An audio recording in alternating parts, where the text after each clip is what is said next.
Quelqu'un qui réussit, c'est quelqu'un qui est capable d'être 100% lui-même à chaque instant de sa vie. Ça, c'est la définition.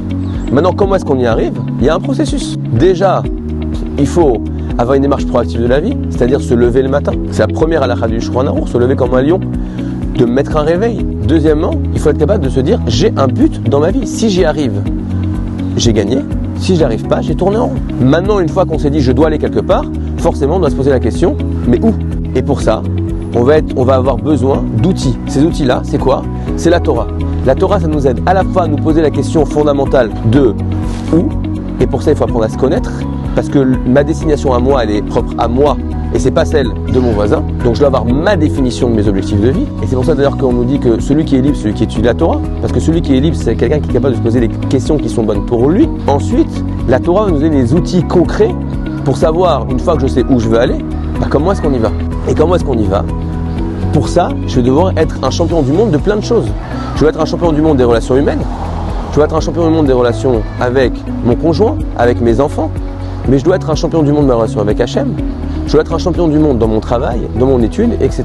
Donc tous ces outils-là sont dans la Torah et je dois apprendre à, unzipper, à venir extraire de la Torah toutes les choses magnifiques qu'il y a dedans qui sont des outils qui vont me permettre de réussir. Ensuite, ça ne suffit pas de dire j'ai compris, j'ai une prise de conscience très forte, je sais que c'est ça que je veux. Il faut concrètement y arriver, mais ça fait des choses très très pratiques. Donc il faut de l'organisation.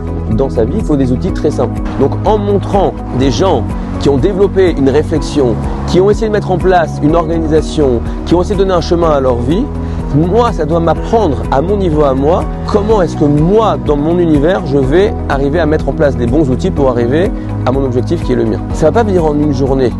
Les choses belles prennent du temps. Quand on creuse, même si on creuse un peu, mais toujours au même endroit, à la fin, on ira très profond. Mais si un jour je creuse là, un jour je creuse là, au fond, j'ai rien construit. En donnant une direction à notre existence, on arrive à faire des choses extraordinaires et on est bien. Plus vous allez regarder des vidéos sur Torah.fr, plus vous allez voir différentes facettes, différentes options, différents exemples de réflexion, et plus vous aurez Bezat Hashem d'outils et de pistes de réflexion pour arriver à réussir votre vie qui est la vôtre. Il y a des vidéos qui s'appellent La pensée business, où on montre comment est-ce qu'on prend des choses de la Torah et ça nous donne des conseils très très très pratiques dans le business, la chose la plus tarless, la plus pratique qu'on a dans la vie. Mon but de ce site, c'est qu'après avoir vu les éléments de ce site, quand une personne aura Bezat Hashem à 120 ans, il regardera sa vie, il dira cette vie, elle a des choses qui étaient agréables, des choses qui étaient peut-être moins agréables, mais cette vie-là, c'est la mienne. Cette vie-là, c'est le résultat des choix que moi, j'ai fait dans cette vie et elle me ressemble. Ça, c'est une vie réussie. Toutes les vidéos sont des exemples de quelque chose, ne sont que des exemples. Un siman, c'est je vais voir quelque chose pour développer une réflexion en moi. L'idée, c'est pas de répéter comment est-ce que vous allez devenir Jérémy Bérébi ou Eitan Galam ou quelqu'un d'autre.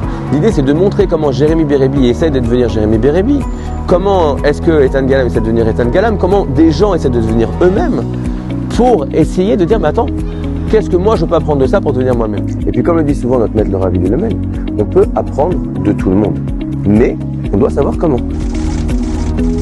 Au fond, on veut toujours se comparer par rapport à soi-même. On veut être la meilleure version de soi-même. Et le site Torah.fr, il t'offre des outils pour être la meilleure version de toi-même.